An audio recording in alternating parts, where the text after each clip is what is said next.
Well, good morning or afternoon, or I guess maybe evening, depending where you are in the world tuning in. In just a minute, we'll go to our first presentation of day 2 here for the Coaches Site Virtual Hockey Summit powered by Team Snap, featuring a pair of NCAA head coaches. Before that, I just want to reflect on what an amazing job our presenters did in day 1 of the summit. So many topics were covered, and the feedback we've been getting on social media has been superb. It's pretty cool. If you're enjoying the summit, be sure to share your experience on social media using the hashtag Virtual Hockey Summit. That's hashtag Virtual Hockey Summit.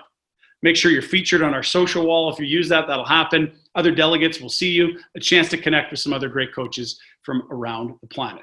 Also, if you haven't yet, go tour our partner booths and be sure to enter one of several very awesome prizes that are up for grabs. A refresher on the prizes from the NHL Coaches Association, a virtual roundtable with an NHL coach, an alumni NHL coach. You and your team will have the opportunity to discuss life, coaching strategies, NHL stories, and maybe just how you can help your players prepare or get ready for the next level, try to achieve that ultimate success for your team. It's all going to be there with your chance to chat with a former NHL coach if you win that package. From Power Player, a 1-year subscription to Power Player, that's up to 36 players, 2 teams worth, and a value of over 2,000 American dollars. From Sense Arena, the Sense Arena Goalie to Go solution, a portable training platform for goalies. That's a 12-month license valued at over $1,900. Instat is giving anyone who comes by the booth a free 1-year month of access to the Instat hockey platform. Elite Prospects has an offer for everyone that's at the virtual summit, a free EP premium membership. The coupon code is TCS, and that's valued at $100 American. Skillshark, 2 packages for athlete evaluation software. You can choose any plan they offer and evaluate up to 200 athletes for free with their package giveaway. Upload, score, evaluate athletes in just minutes from virtually anywhere. That's a value of $2,000. The Coaches Site is giving away 20 annual memberships for you or your association. The value there, up to $1,000. FlipGive has got some signed Seattle Kraken gear. This is the hottest stuff out there right now. People like that logo. Cammy Granado has signed it too, the Hall of Famer and the Pro Scout for the Kraken, plus a FlipGive team credit to the winners team as well. If you'd like to join a group discussion around the presentations you're hearing, head over to the networking section where you'll find a forum of like-minded coaches to chat with. And if you want to give an update to the whole group, you can simply post a status or a picture on the activity feed. Be sure to show off your home setup and where you're taking in this virtual hockey summit from. Anytime we have important announcements, you'll receive a notification on your desktop, computer, or mobile device. That, if you've downloaded the Event Mobi app, to see past notifications, click on Announcements. And if you've got any questions or need any help, check out our FAQs and help section. You can also message our support at members@thecoachessite.com if you have any technical issues or need some support to get your virtual summit up and running. That's it for housekeeping right now. Now it's on to the show for day 2. Coming up next, one of our favorite presenters of all time, Todd Woodcroft, is entering his first season as the head coach of the University of Vermont Catamounts after 4 years on Paul Maurice's staff with the Winnipeg Jets. This marks Todd's 4th time presenting for the Coaches Site, and he's twice been voted the top presenter at our annual, survey at the end of the Team Snap Hockey Coaches Conference. However, today's a first. He'll be presenting alongside Cassandra Turner. She's the head coach of the Quinnipiac University Hockey Club as they focus on finding the details when pre-scouting your opponent. It's sure to be a good one, so without further ado, let's welcome Todd and Cassandra to the Virtual Hockey Summit.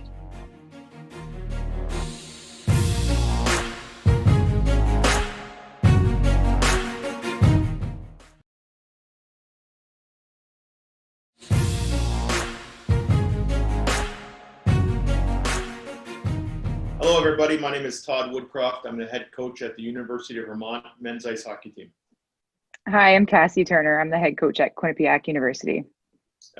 We were invited to come onto the panel this month to talk to all the coaches out there about something that Cass and I feel very passionately about, and that's about pre-scouting. So Cass and I have been friends and colleagues for a long time, and we decided to do a project together that would be a collaborative pre-scout, to share some pre-scout techniques to everybody out there, to see what Cass is doing, what I'm doing as well. And Cass is going to walk you through how the process is going to be right now.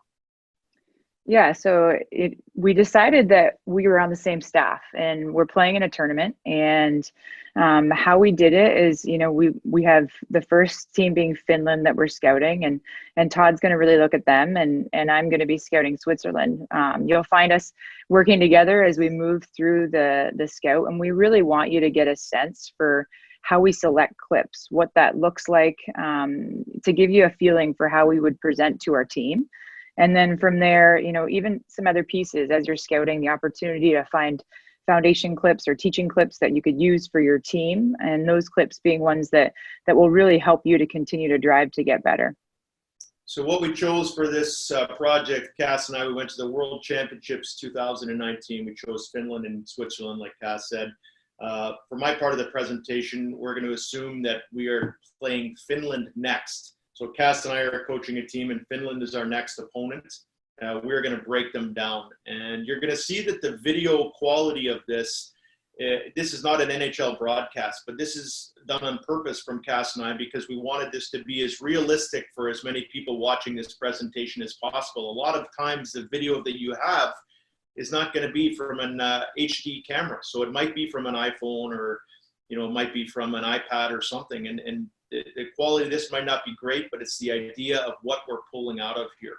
And when we do a pre-scout, what we're trying to do is we're trying to find proof of the team that we're playing against, how they play. Most good teams are structured, very predictable. So when we do a pre-scout, we usually look at maybe 3 or 4 games of the opponent, try to find the essence of their team, find out what they're good at, figure out ways that we can counter that. We're looking for things to exploit on them. Essentially, we're looking for the DNA, almost the soul of the team that we're playing, and then make a game plan for that. So my pre-scout process when I'm doing this is I like to look at 3 or 4 games of the opponent that we are going to play, pull out clips, and then show them to the team. For this project today, what we're going to do is we're going to look at 5-on-5. And the reason we did that is because when you have meetings with your team, you want to be as brief as possible, especially if you're doing a separate meeting for your power play or your penalty kill. You don't want to have 16 minutes of clips that should be boiled down to 2 or 3 minutes. And then for this today, we're not going to put any PPPK in there, and we're just going to look at some 5-on-5. Cass, what about yourself? What do you guys do for pre-scouting?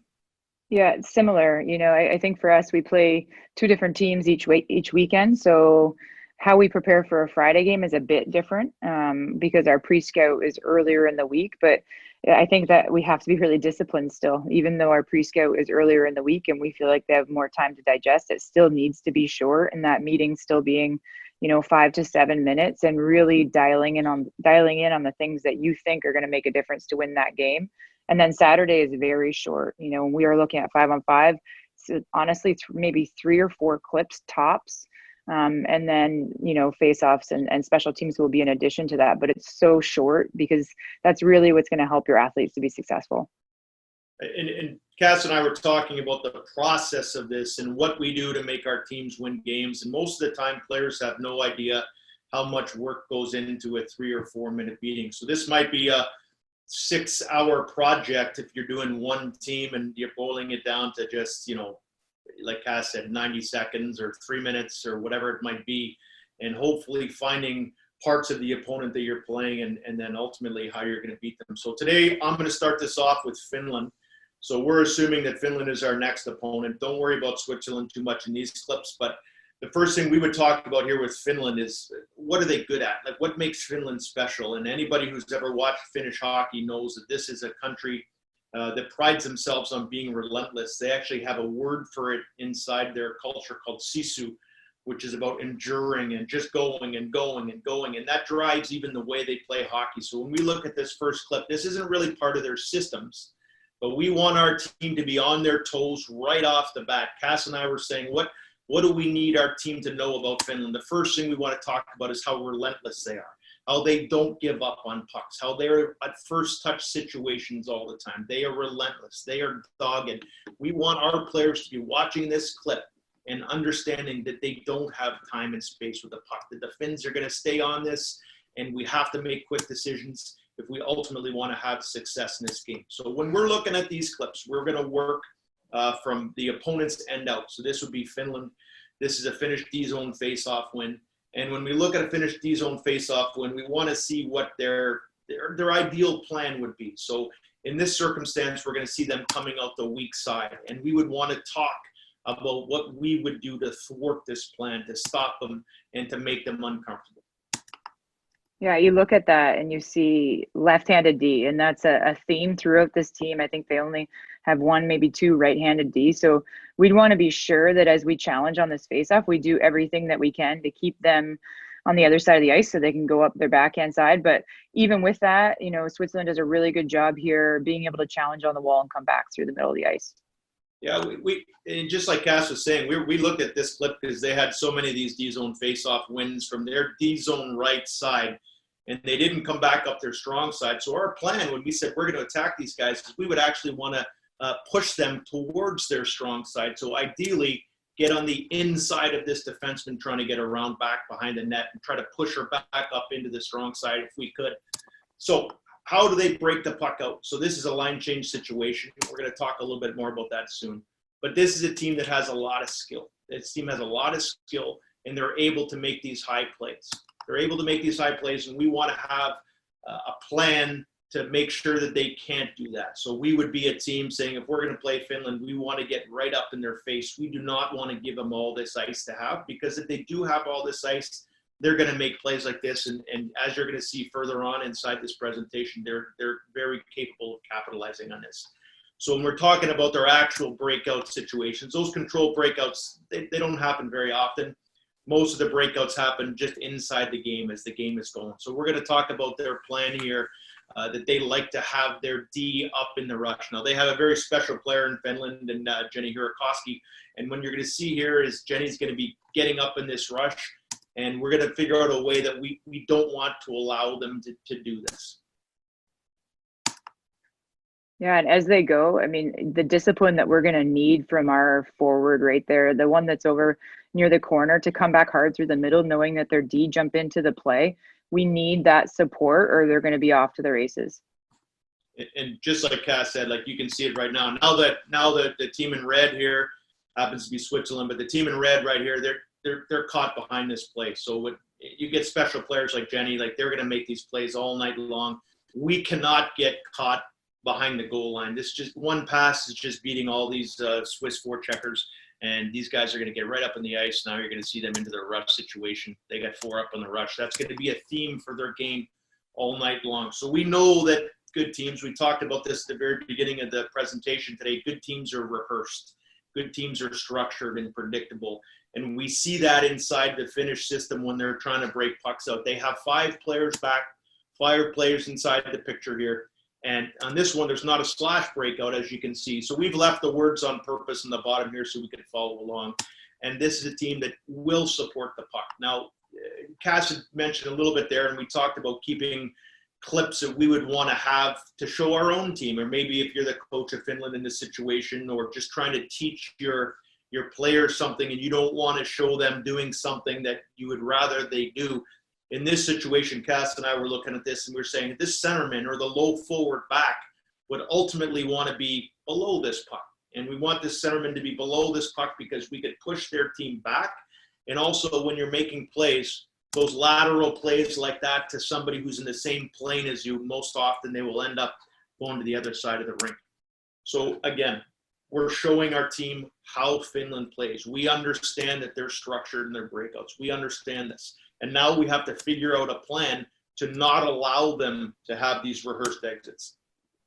And right there, you see that F1 coming back so hard through the middle, like we talked about. That's going to be so important for us. And we're going to be able to limit their speed when we come through the middle like that. Fantastic. They're in their entry and they're up in the rush. We talked about Jenny Hirakoski and what a star she is. We got to be aware of when she is on the ice, especially. And I know Cass is going to talk about that in a few minutes. But Finland is such a great counter team. They're so good. They have such good sticks. Again, they stay in this battle. They do not give up. This looks like a clear entry for the opponent here, Switzerland. You're going to see them. And then just that right there. Yeah, and those are the pucks, right? Those are the ones that can change games. Like to have that awareness and know that they are going to come hard at us, and we need to be sure that we get that in behind them, and now we're in a position where we can change and we're comfortable. I mean, you saw it in the Dallas Vegas series, and that can be the difference about whether you're playing in the Stanley Cup final or not. You know, you need to value those moments and those disciplined plays that are going to put pucks in good spaces. I remember that. I think that was in the first game. It was a 1-0 game, and the forward just was in a very similar situation. The forward for Vegas just wasn't able to get this puck deep. It was kind of an ugly puck coming up the ice, and was not able to get behind their D. Dallas was able to counter. They got up in the rush. D were inside the blue line. There was a shot off a shin pad. John Klingberg buries it. They win 1-0. Now they're playing in the Stanley Cup final. So those are the decisions that we would have to make if we're playing Finland. This is non-negotiable. These pucks have to get behind their D. If we're anywhere near this blue line and we're being contested, it has to get in. And the same thing at our blue line coming out. If they're pressing hard on us, their D, that puck has to get out. If not, these are the kind of things that can happen. Finland's in a counter situation and they're up the ice. So we're talking about keeping these foundation things for our team, and we're trying to build the DNA of the team that we want to be too. And you can learn things from other teams. You're seeing a great example here. It's 2-0 for Finland, 17 seconds left in this period, and they're not going to shut down. They want to keep going. They want to keep going. So this D right now, fantastic habits. She's looking over her shoulder, reading the pressure of who's coming at her. And there's 10 seconds left in this period, and she gets off the ice hard. This is how we want to play. And the Finnish D that has the puck right now, she's not thinking about, just letting the 7 seconds go down. She wants to get in an attack mode. They want to get up the ice. They're not full. This is how they play, and we want our team to understand that we're going to get their best. Up to nothing, their feet are on the gas pedal, and they want to keep coming at us. So when we do talk about those counter situations, we know that a big part of that identity is they will be hard gapped on you. And the other thing for them is even with any kind of pressure, these pucks are going to get from their D up into their forwards' hands all night long. All night long. Same thing, great shoulder check here. There's no time wasted. This puck goes right from the D, right to the forward. And this is going to be an important thing right now. Yeah, that's a line change that we're going to need to be sure. I mean, we know how fast Finland plays in transition, and to be a minute and 21 seconds left in that period, in the first period, it would be huge to be able to go into the second period, at 1-0, and will be important too. When you're in the second period, that change is tough. So being disciplined and knowing where we are and making sure that we're making good changes, it's just incredibly important in the game. That's a hard thing going into the period, like Cass is saying there. That's a line change detail, and that's something that we would want to build into our team. Cass and I were saying about the identity of who we want to be. So now we're going to look at the entries of Finland and how they like to have that curl up. And this is this skill in their game, that little stick lift right there. We don't have time to mess around with these pucks. They're stick strong. They're stick strong, and they're skilled, and they're able to make these plays. Kind of like Tampa, if you see them in the finals right now, just these little curl ups, just finding that late trailer and just pucks to the net. And you see it right there with Switzerland. Like, they are going to protect the middle of the ice, and we'll talk about this a little bit later. And just how good of a job they do in their D zone of protecting, but it also means at times they over back check, and that's going to be an important piece when we do play Switzerland, is to find that the other side of the ice when they over back check and be able to attack, move that puck east-west. Okay, again, it is just showing them that these are not one-off situations now. And now Switzerland, they're good players. They're well coached too, so they're going to make adjustments. So good teams will make adjustments in between periods. They would see that Finland is going to be a curl-up team. They're going to understand that, and they're going to adjust to it too. And they do a fantastic job right here. So there's that curl-up. Here's the low to high that's an automatic. They're looking to create some width and some length in their O-zone play. And then you just see a great move across the D right there too. Yeah, and that's a great foundation clip too, like that, for that defenseman at the point to get her hips around the puck and know that she has pressure, and just know that she just got to get to the net at that point. That's a high level skill and an important one in a situation like that. We know that if we're the team playing Finland here, like, if that forward doesn't get her stick on that puck right now, that's at the net. But even if you're Finland thinking, geez, like, I got a forward blasting out at me, I have to get this thing past this layer here, because if this Swiss forward is able to just touch that puck even 5-6 inches, she's gone on a breakaway the other end. So I agree, Cass. That's a fantastic foundation clip for our D. So this is just a clip that Cass and I had found here, and she picked up something great. She mentioned it right off the bat. Yeah, you watch right here as the puck comes up to 6 Hirakoski, to be able to pressure a great player like that who is a lefty. And you'll see in a sec here, the Finnish player gets her stick just a little bit in the middle of the ice and forces her back down towards the wall, towards the corner, which, even with great players, when they don't have time and space, they can't make plays. And that's going to be really important playing as left-handed defensemen. So we were saying, how would we use that with our team here in a pre-scout? So that would be something that maybe we would write on the board. We're going to show a quick clip of it, but we might circle their D and say, okay, of their 6D, 5 of them are left-handed. So when it's their right D is a left-handed player, our left wingers understand, just like the Swiss player here that Cass mentioned, just pressured her from the inside, pressured her down. They squeeze this puck off and they're gone. So we want our left wingers to understand that they have 5D who are lefties. We can pressure them all over the ice.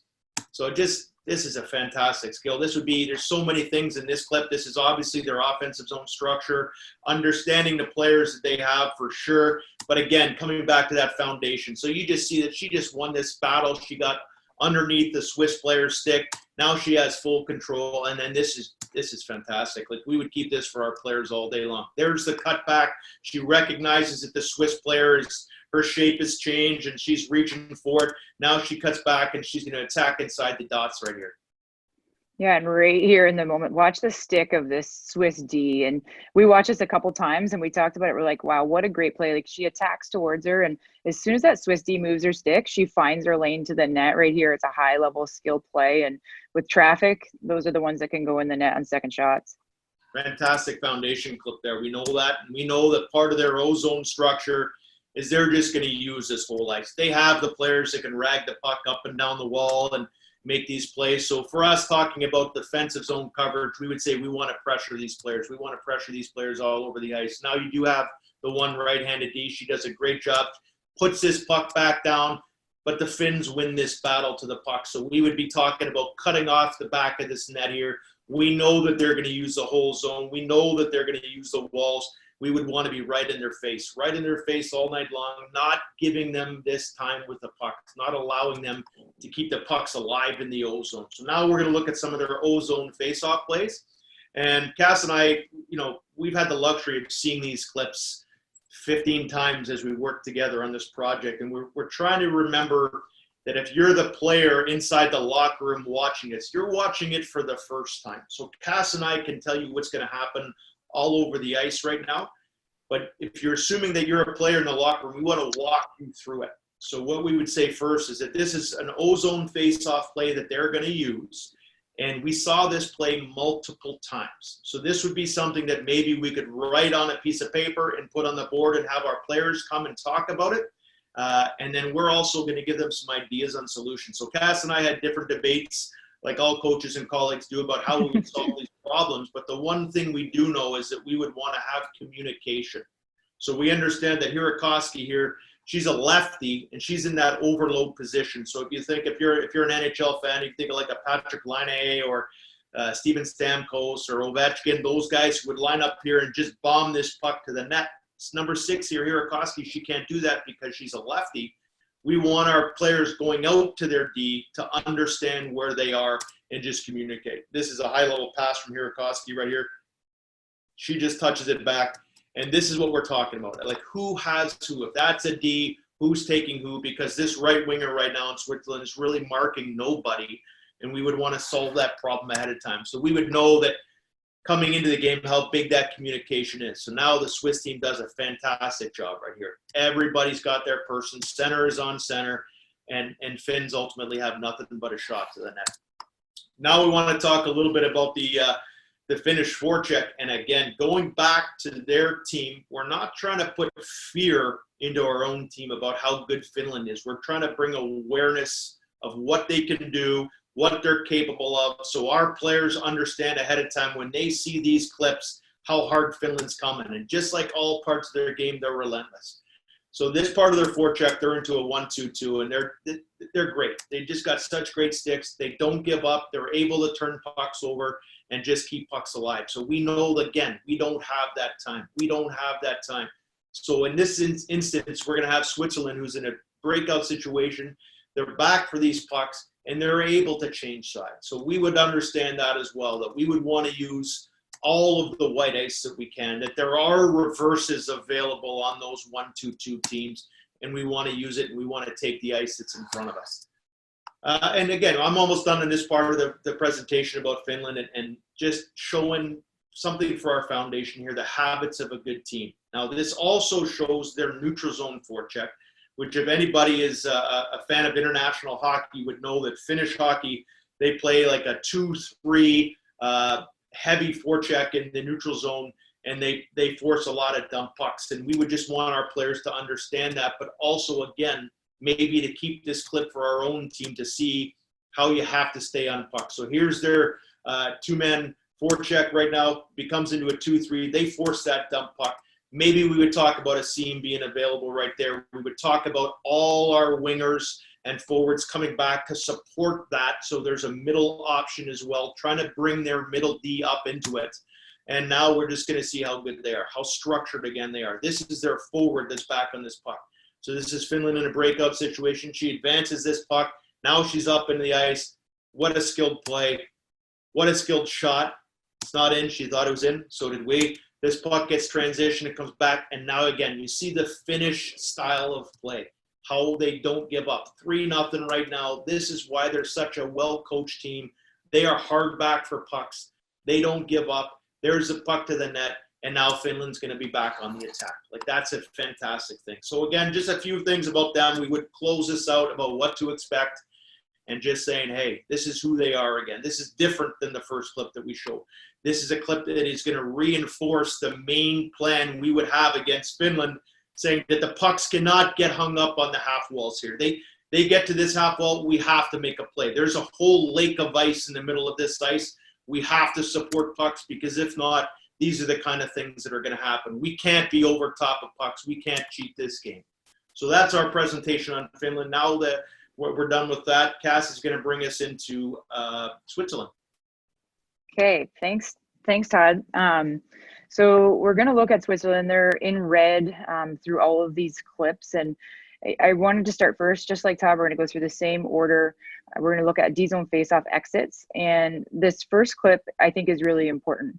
I know for me, when I first started doing pre-scouts, you know, I would, and I at times now I have to catch myself getting sort of mesmerized when you see a team make a play, and you have to decide, you know, is it a trend? Is it something that happens often, or is it something that just happened that time and they made a good hockey play? So when you watch this right now, you know, it's a tie up.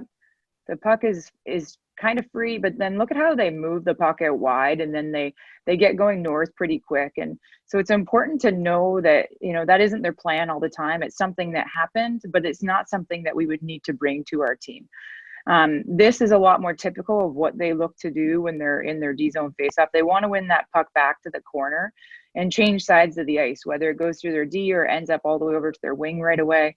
And then they want to slash through the middle. So if we watch Finland, these are things we're going to want. When we pressure this left-handed defenseman, we're going to want to try to get her on her backhand side. And then right here, this is so important. This D is going to really be aware and scanning and understand and see that her center is doing a tremendous job coming over the top of her center, so that when she swings in here and works to get a stick on the puck, she has support. And that's going to win us pucks. It's going to get us in positions that we can play fast in transition. We're going to look at their breakout now. Consistently, Switzerland wants to find the middle. They want to change sides of the ice when they can. So if you watch on this clip, they find the middle right here. She's in a great space. That's a nice skilled play underneath her stick. It's going to be really important for us that we reload hard through the middle, that we don't waste time down here. We understand that they want to find the middle of the ice and we're coming back quickly, and that our D in the middle of the ice is scanning, seeing the zone, knowing our numbers, and setting gaps that make sense for that situation. if we play that way, we're going to find times like this where we can outnumber and we can win pucks. And you can see a few people going for line changes. We might be able to attack and be able to get a good transition play there. Here's another breakout. They want to go D to D and then up through the middle. So we're continuing to talk about these defensemen and what we need to be sure of. And we need to understand that we really know the numbers and we see what's happening in each situation. They want to slash in behind. And so right here, you know, they missed that play, but had they received that, that could have been potentially a 2-on-1. So we want to be real sure that the D understand the numbers in the situation. I think there too, Cass, even if you go back to your point of, you know, when Hirakoski was pressured up at the offensive blue line there, that was a right-handed D.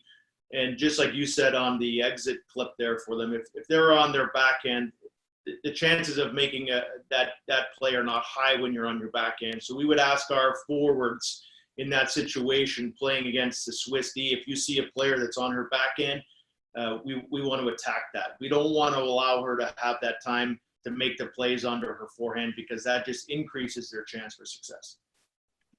Absolutely. So here we talked about them using the ice. You know, they're going to go D to D. And so we're going to need to be disciplined on our forecheck. We've talked about that F1 reloading through the middle to protect the middle of the ice. That's going to be crucial. But we want to be in good positions where we're above the puck. They do a really good job right here in that position. We're going to want to be disciplined so we don't end up with 3 people on the same side of the ice, and that our D, again, understand the situation, understand numbers.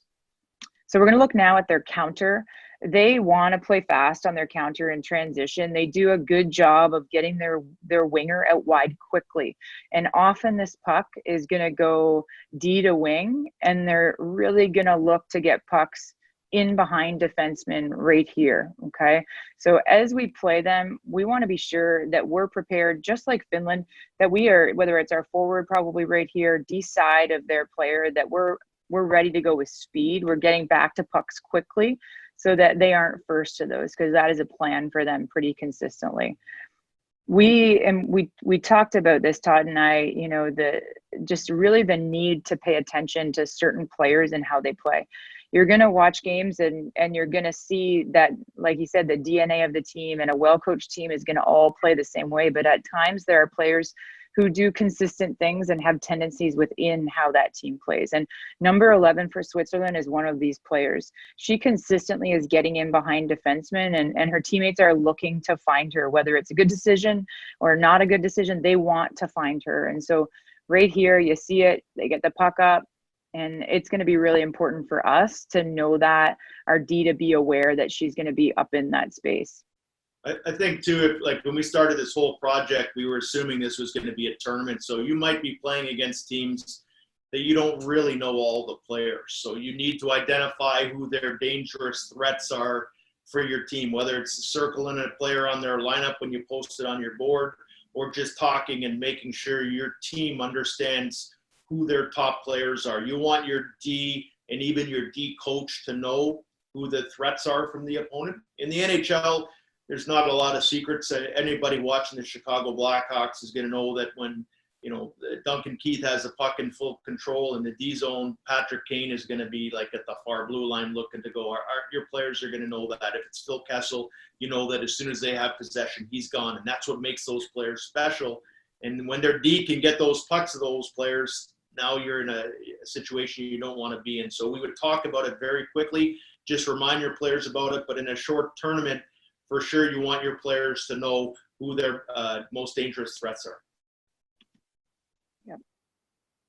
Okay, so Switzerland's entry here, they have great net drive. They're going to drive the net hard, and so for us, we want to get organized early, and our D right here in the middle of the ice is the key to this. They need to be scanning, reading numbers, and directing their back checker. So in this situation, we want to keep our D establishing who the net drive is going to be and staying with that player ready to lift sticks on the way to the net. And then the next back checker in ready to take that cross ice pass. What I think Finland has an opportunity for, and this is something that we'd want to take advantage of, is we have another player right here. And so if you're in that situation where you can outnumber, we want to create opportunities to double on the puck right here. So if she does curl up or any play is there, we now have possession of that. and we can win that puck really quickly. So looking on their entry as well, and this one's coming from a counter, but we know they like to get pucks in behind D. So how we play from here and how quick we are getting back to pucks. When we see that we get great pressure on the wall, our middle D needs to be aware that they're going to chip a lot of pucks in. They're not going to make a lot of passes around the blue line. So as much as we can cheat back so that we get to this puck quickly, we're going with full speed. And so this hard forecheck isn't as difficult for us to manage. And, we talk about the Finland DNA, and I think when we talk about Switzerland's DNA, and you really want to look at what has brought them so much success, that the next two clips are probably the most important part to our game plan. If you rewind to the 2014 Sochi Olympics and you look at Switzerland in the bronze medal game, which they had never played in their country's history, they showed something really special, and it is something that they've continued to show in other world championships, and they really have this grit and toughness, and it comes from that forecheck transition. When they win pucks on the forecheck, they get to the goal quick, and that's exactly what happened in that bronze medal game. They were down 2-0 going into the third period. They scored 4 goals in that third period, and 2 of those were quick transitions from the forecheck. So this would be something that we would really want to zero in on and be sure that we had a plan and we were disciplined to defend it. So if you watch right here, 14's in, challenging, but look at 7 Stalder right here. She's ready to intercept that play. And from this point, they play so fast, and they're going to attack Ratu, who's one of the best goalies in the world. And so we want to be sure that we are more disciplined. We're in good positions here. Great little fake. And then they're on that second shot and show a lot of grit. Cass and I were talking about this clip, like this is 5-0. This is your team understanding that there's still, a period and a quarter still left to play in this game. Anything can happen. So the cost of not getting pucks in the offensive blue line, which we saw, and the cost of not getting pucks out on your D-zone half wall, what can happen? So a puck doesn't get out on a D-zone half wall, this thing gets turned over. Now it's 5-1. There's a tiny bit of life into this Swiss team. Yeah, and so that focus is incredibly important, and here it is. It's 5-1 now, and this is the very next face-off, and this is what momentum is all about. 11 on the puck, and she's challenging. They're uncomfortable, and they transition quickly. She has great composure right here to beat Ratu and get that puck in the net. So we need to have that focus and understand that that's a team that they could come at us at any point, and when they score once, they're often going to look to score quick again. So we're going to look now at their neutral zone forecheck, and they're in a 1-2-2, which for us is really going to provide some opportunities. We want to take ice when we have that chance. Right here, she had some space to get her feet moving. When we have that, there's a lot of options from here. If we move our feet, we can look to hinge back into this space, and we have a lot of white ice now to be able to attack.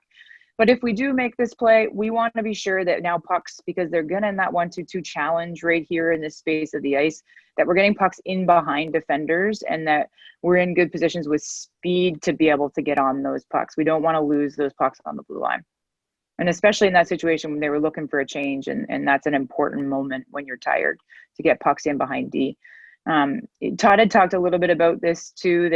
They really, on a change, are really going to look to protect the middle of the ice and really be smart and challenging on the blue line. So for us, as we attack, we want to attack together as a group. We want to have some speed, and we want to be sure that as we run out of space, that we have great speed in the middle of the ice to be able to recover pucks, and that we're providing ourselves a little bit of space here. If we get a puck like this in behind, we're in a good position. We have 4 players on the same side of the ice right now, and we can now possess and look to make plays on offense from there. So again, this is an incredible strength, and Todd and I were talking about the D zone of Switzerland. It's a D zone that can frustrate you. And, if you're a team going in and expecting you're going to get a lot of scoring opportunities, this is a group that could really make you uncomfortable with how they play.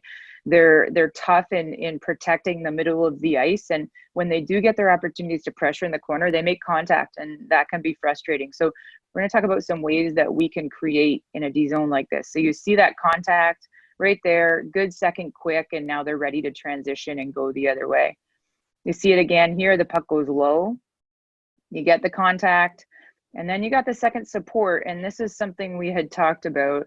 You know, we didn't see this defender. And then again, as you're scouting, you want to look for things that happen often, not just once. And pretty consistently, this D was staying at the net front. So if we're in a battle, we would give the go ahead and understand that we can outnumber. You know, we could get our other forward right here so that we can call for a little net puck, or we can call for a puck towards the wall so that we can continue to possess out of a battle from this situation.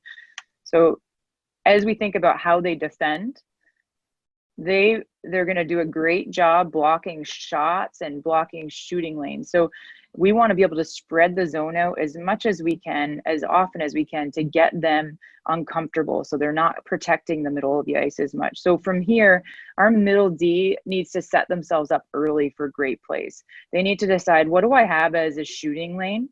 And we want to be able to get great options from our high player for high tips and deflections, or just puck recovery.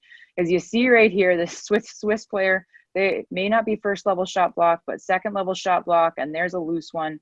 That's a play that, just like that, we want to be on them right away and ready to challenge. There's a lot that we can create when a team is low like that. And again, another clip of just looking to use the ice. So second period is an important period in terms of how you're going to play offense and how you want to tire teams out. So in this clip, you know, the Swiss team, they're tired, you know, but they're still doing a great job of kind of clogging up the middle. So their sticks are on the ice, and they're not letting passes happen into that part of the ice. We want to be sure that when we play them, we're using the ice, we're getting the puck up high, and we don't get antsy, that we're disciplined and we're in positions where we can create opportunities with screens, second shots, and really getting first to puck so we can stay on offense. That's great. So perfect. I think for Todd and I, this was a lot of fun, and you know, we couldn't be more excited that we had the opportunity to work together. We've had several conversations, and I learned a lot from really working with him. And you know, our hope is that from this presentation, you all picked up a few things. You know, you thought differently about how to create and find those clips, and just maybe even a reminder around what's important when you're selecting clips. I know, and I know Todd has been doing this for a long time, and when you think about what makes somebody so great at this is practice. You know, just like anything else, the more that you do this, the quicker you're going to be to recognize things. And I think that's an incredibly important concept as you guys are all looking to refine your scouting skills. So we're super thankful. Really want to thank Aaron Wilbur and the coaches site for providing us with this opportunity. Thank you very much to everybody, Aaron, and everybody at the coaches site, and myself, to Cass. I learned so much from you in this process, and I know that I'll be hopefully using some of the things I did learn this year when we finally get back to playing. But thanks for everybody for watching. We hope everybody stays healthy and safe and gets back to playing hockey real soon. Thank you very much. Thank you.